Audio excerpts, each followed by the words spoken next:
friends, welcome to Ashwinbharathivlog. இன்னைக்கு வீடியோல பொரியை வச்சு ஒரு அல்வா தான் செய்ய போறோம். இது பொரியில தான் செஞ்சீங்க அப்படின்ற மாதிரி கண்டுபிடிக்கவே முடியாது. அந்த அளவுக்கு ரொம்பவே சூப்பரா இருக்கும். அதுக்கு நான் 1 கப் அளவுக்கு வெல்லம் எடுத்துர்க்கேன்.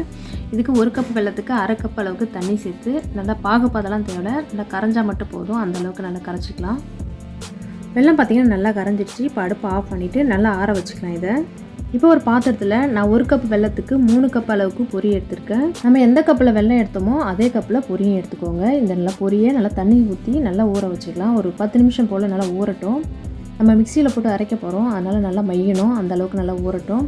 இந்த பொரி பார்த்திங்கன்னா நமுத்து போன பொரியாக இருந்தாலும் பரவாயில்ல, ரொம்பவே சூப்பராக இருக்கும். நல்லா பொரி பார்த்திங்கன்னா இந்த அளவுக்கு நல்லா ஊறிடுச்சு. நல்லா புழிஞ்சிட்டு இப்போ மிக்சி ஜாரில் சேர்த்துக்கலாம். பொரியெல்லாம் சேர்த்துட்டு நம்ம காய்ச்சி வச்சுருக்க வெள்ளை பாகை சேர்த்துக்கலாம். பாகு சேர்க்குறப்ப பார்த்திங்கன்னா வடிகட்டி சேர்த்துக்கோங்க, மண்ணெலாம் இருக்கும்.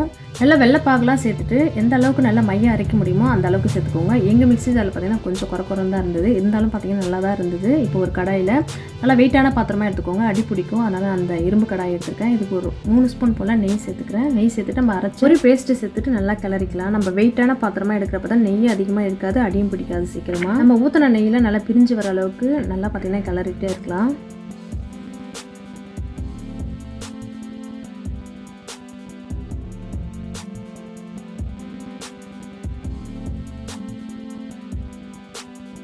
இப்போ நல்லா இந்த ஸ்டேஜில் ஒரு 1/2 ஸ்பூன் போல் ஏலக்காய் பொடி சேர்த்துக்கிறேன்.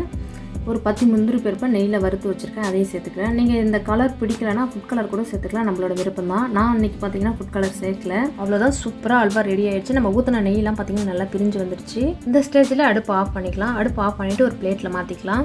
அவ்வளோதான், பொரி அல்வா ரெடி ஆயிடுச்சு. இந்த பொரி அல்வா யாருக்குன்னா கொடுத்து பார்த்தீங்கன்னா கண்டிப்பாக இது பொரியில் தான் செஞ்சீங்கன்னு கண்டுபிடிக்கவே முடியாது. அந்தளவுக்கு ரொம்பவே சூப்பராக இருக்கும். இப்போ வேறு ஆயுத பூஜைலாம் வருது, நிறையா பொரிலாம் வரும்.